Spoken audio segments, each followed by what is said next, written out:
Welcome back. We've got nice weather across the First Ward viewing area. A couple of residents near the international border pick up on a few showers and storms, but thankfully no rough weather expected in the northern plains. But that's not going to be the case for the Black Hills down into the central Rockies and plains, where severe weather is expected this evening and to the overnight hours. Notice that does include Denver with an outbreak all the way into central parts of Kansas. Non-severe thunderstorms expected across the First Ward viewing area. And they're isolated at that, so not everyone is getting activity. Mainly north central North Dakota into the Turtle Mountains and north of Grand Forks and southwestern North Dakota at this time. Many of us under that high pressure, but around the high, moisture still coming in from the south and enough instability to spawn a couple of showers and storms around Medora and near the Turtle Mountains for now. So notice as these isolated storms come out of Canada, they're basically going to kind of hover along and north of North Dakota Highway 5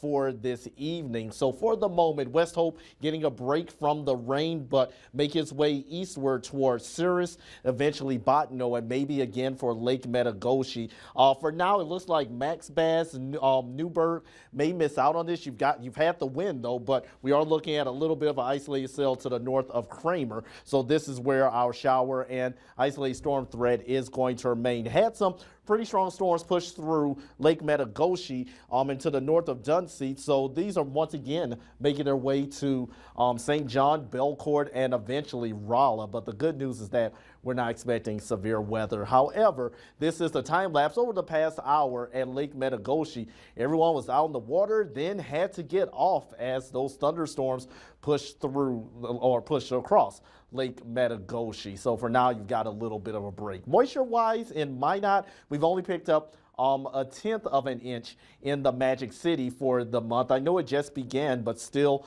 we're 39/100ths of an inch away from where we should be. So a nice little shower or storm would be helpful, just not too much at once. But a little bit of good news that we go over the next 7 days, not every day, but there will be potential of a few afternoon or evening storms, which may give some of us, not everyone, a little bit of light accumulation. Otherwise, we are looking at mostly dry conditions for this evening. Other than that, we are going to be looking at comfortable weather for tomorrow morning. Lows are going to be right around 50 degrees. And afterwards, we look forward to nice dry weather for your Friday afternoons. Time for Blake's on the Lake segment for those of you going out on the water for the next 3 days. Looking pretty good at Lake Darling. Heading there, expect temperatures mostly in the 70s for tomorrow, 80s for Saturday and Sunday, with the wind remaining light at Lake Sakakawea if you're heading south and west. 70s for the next couple of days and then 80s for Sunday. The only thing about Sunday, it could get a little breezy across the region at times. Northwest wind 15 to 25, Joe. After that, more 70s for our highs and lows in the 50s with a couple of afternoon storms. All right. Thank you so much for that, Henry.